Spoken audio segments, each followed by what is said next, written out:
Contract moto, je sais pas quoi, attends. Oh, il y a les ports.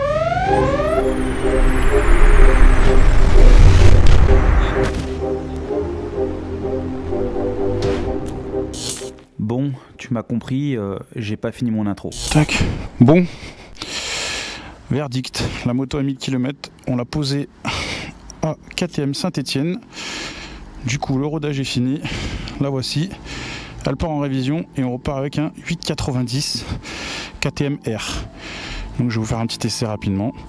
Donc du coup voilà, KTM Saint-Etienne. Allez, 890 KTM. C'est parti mon kiki. Alors, premier ressenti à bord, c'est un jouet. Voilà, ça a l'air d'être un jouet ce truc. Ça a l'air d'être pas mal du tout. Oula, déjà la calée, ça commence bien. Ça a l'air d'être pas mal du tout. Déjà, on est beaucoup moins sur l'avant.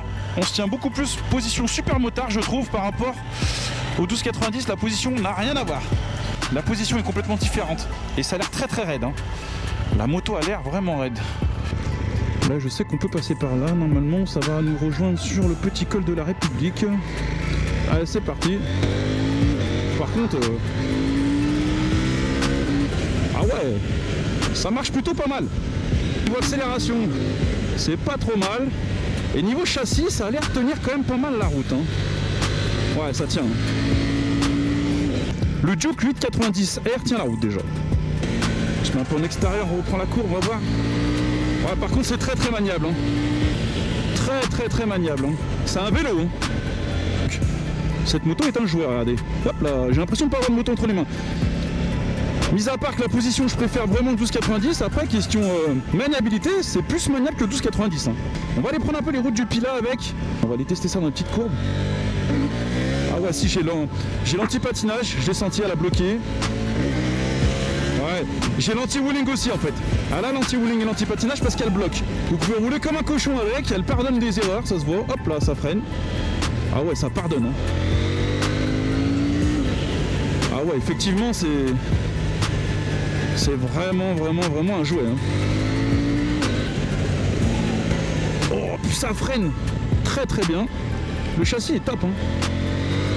Franchement, dans les petites routes, ça va beaucoup mieux que le 1290, hein, sincèrement. On se sent plus à l'aise. Après, je vais pas faire le malade, c'est pas ma moto. Le shifter est très doux à la montée. À la descente aussi, comme on peut le constater. Là, je monte, je descends. Regardez. Hop, je descends. Pas de blocage de roue arrière. L'anti-drip marche très bien. Hein. Ça a de la reprise, troisième comme on peut le constater. Ouais, c'est pas mal du tout. Hein. Franchement, c'est marrant à conduire. Hein. Ça me fait vraiment penser à un Street Triple. D'ailleurs, c'est la concurrente et pour moi, elle est largement à la hauteur par rapport à un Street. Hein. Ça a beaucoup de reprises. Hein. Je suis en troisième, hop, je prends le virage, je réaccélère, ça repart. Je prends la courbe, tac. Hier, je suis parti avec un mec qui avait un 790, je voyais comment il roulait en fait. Et je me disais, putain, mais il roule super fort avec son 790. Mais en fait, j'ai compris. Parce que le 890R, c'est l'évolution. Et très sincèrement, tu peux que rouler vite avec ce... Oh, vélo, oula.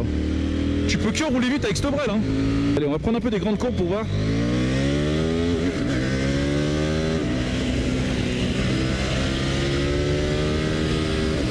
Ouais. Bon, on se rend. Au niveau de la puissance, je suis franc avec vous. Pour quelqu'un qui a un peu d'expérience, on va dire, qui a l'habitude des 1000, ça va manquer un peu de puissance. Là, j'ouvre en grand, ça me tire pas les bras. Hein. Ça ne m'arrache pas les bras. Hein. Il faut être franc aussi, c'est pas un avion de chasse. Là, je suis à fond les manettes. Hein. Ça marche quand même. Hein. Vous sortez de A2, vous prenez ça, vous éclatez. Hein. C'est une tuerie. Hein. Le châssis est magnifique. Hein. Ah ouais. Incroyable. Oh, celle-ci sur piste, ça doit être une buterie. Après sur une petite piste, hein, sur circuit, un petit circuit comme Vaison ou Bourg-en-Bresse. Bourg-en-Bresse peut-être pas derrière, il y a trop de... Il y a un moment, il y a une belle ligne droite. Oh mais ça doit être une buterie. Ça, c'est vraiment maniable, c'est formidable. On fait le tour de la moto ensemble, on s'est fait à la Lord Puma. Allez, c'est parti, on met la béquille, on la laisse tourner. Alors, cette moto est géniale. On fait le tour rapidement, voilà, c'est un 890R, toute simple hein, bien sûr, mais elle est vraiment top du top pour s'amuser dans les petites courbes. Ça tient très très bien la route. Bon, ça manque un peu de puissance, c'est sûr, parce que moi je compare ça à un 1290, c'est logique. Mais alors question châssis, c'est une tuerie. Après, je ne vais pas vous faire un détail de la moto en vous disant voilà, le Komodo il est là, le frein il est là, ici on s'assoit, on s'en fiche. Vous allez voir sur le site KTM les spécifications, vous verrez tout. Moi, mon ressenti à bord, cette moto est une tuerie pour faire l'idiot sur la route. Cette moto pour moi est comparable, je suis essoufflé, sortie de Covid. Cette moto pour moi est comparable à un street triple, mais à 100%. C'est exactement la sensation que j'ai à bord, c'est d'être sur un street un peu plus relevé, moins sur l'attaque, peut-être plus agréable dans le temps à conduire sur de longs trajets. Ça a du couple, hein. Pour un 890 c'est très coupleux, hein. On est d'accord, hein. Vous avez vu? Là, logiquement il faudrait que je rétrograde, hein. Bon, commencez pas à me dire en commentaire oui tu respectes pas tes trajectoires, on s'en fout. Je ne connais pas la route, on n'est pas là pour faire de la piste. Je me place un peu n'importe où parfois, c'est pas le sujet principal. On n'est pas là pour attaquer comme des cons. Quatrième, hop, je me place, je raccélère, elle repart. C'est formidable. Là je suis à fond les manettes, hein. Donc ça a du couple, j'ai passé la 5. Hop, je rétrograde le shifter, pas d'à-coup, pas surpris, je repasse le rapport, je le redescends, vous voyez, il n'y a pas de problème, hein. Le shifter est très très doux. Pour être très franc, ça freine, ça marche et ça tient la route. N'allez pas me comparer ça à un Super Duke 1290 parce que vous allez être déçu tout de suite. Ça marche pas du tout pareil, on est bien d'accord. Il y a la moitié du moteur, de toute façon le moulin est divisé en deux. Donc, sur des petites routes, pour moi ça se comporte mieux qu'un 1290. En tout cas c'est plus facile à conduire, mon ressenti personnel bien sûr. Beaucoup plus simple à conduire sur des petites routes comme ça. Il va manquer un peu de gouache dans un col comme Saint-Martin-Haut, ça c'est sûr. Je ne vais pas les laisser là-bas, mais je le vois tout de suite qu'on arrive vite à saturation, ça reste un petit 890, ça fait pas la puissance d'un 1000. Hein. Au niveau comportement, elle est très très précise. Comme vous avez pu le constater, j'ai roulé un petit peu avec dans la petite route tout à l'heure. Elle tient le pavé.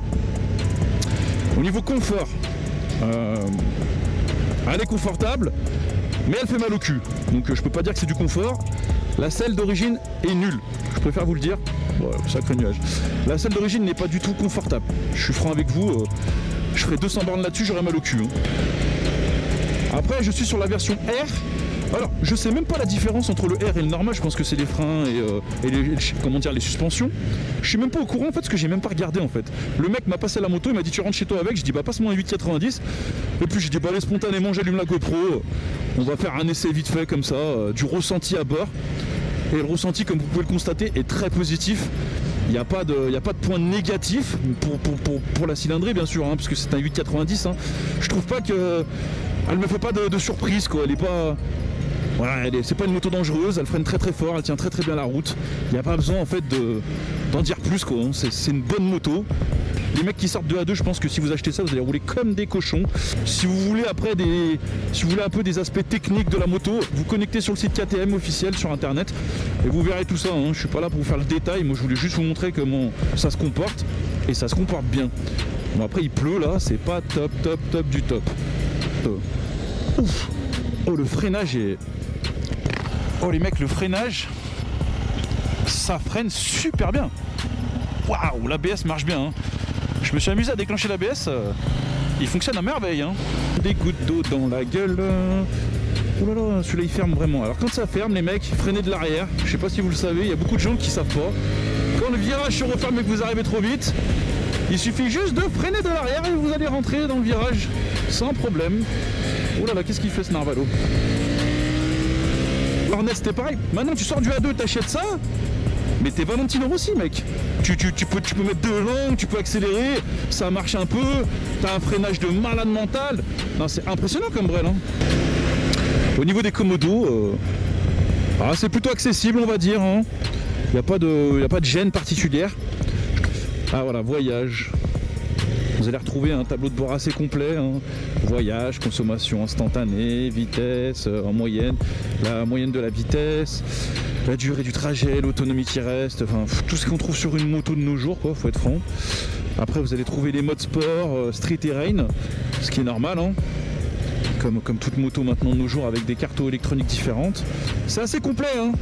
Donc il y a la date, il y a l'odomètre, c'est-à-dire les kilomètres, la batterie, le voltage. Il y a quand même tout dessus, hein, c'est pas mal. Hein.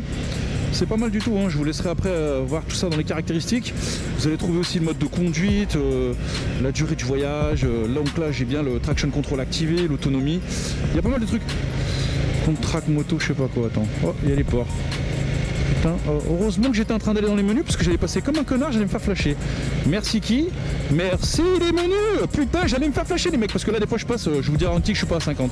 Oh le mec là, j'ai vraiment de la chance. Je suis en train de vous montrer le tableau de bord. Je tombe sur les jumelles. Alors là, on pouvait pas faire mieux. Sur ce les amis, je vous laisse car ma batterie de GoPro a lâché.